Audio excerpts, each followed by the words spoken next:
The anti-competition authorities in the U.S. don't really, and they've recently said that they don't really see big internet ecosystems as a problem, because big internet ecosystems put everything together and give the customer a better service. But what the EU is arguing today is that actually, let's put aside whether the customer gets a better, cheaper service, and let's look at whether Google is prohibiting innovators, European innovators, from coming up in browsers, in search engines, in other apps that Google is dominant in. So it's a completely different approach. It's not just fines. It's also all the new privacy regulations that you and I have talked about a couple of times. Those are going to add regulatory cost burdens. That is going to drive the price of technology. Now, the price now for a lot of this stuff is zero, but the back-end costs may ultimately go up. It's a bit of a regulatory hidden tariff, is it not?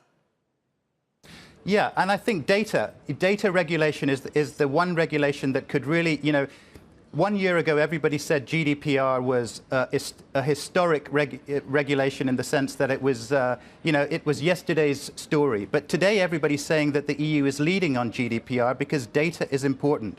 But let's just take one step back and see where this is going. So when the internet was created, everybody thought that actually there'd be no monopolies on the internet because the internet was free, anybody could set up a website, and so you'd have a lot of competition. If anybody did well, new entrants would come in and nobody would make supernormal profits. Yes.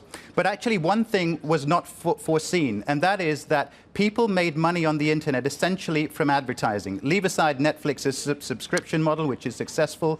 The way to make money on the internet is advertising. Advertising means you've got to collect data on your customers. And that data, the Europeans say that data is the property of the customer, the consumer, whereas many of these tech companies, Facebook, Amazon, Netflix, Google, they consider that data the property of themselves. And what we foresee at Global Data is that data will be segregated from software. So it's no longer owned by Alphabet or Facebook.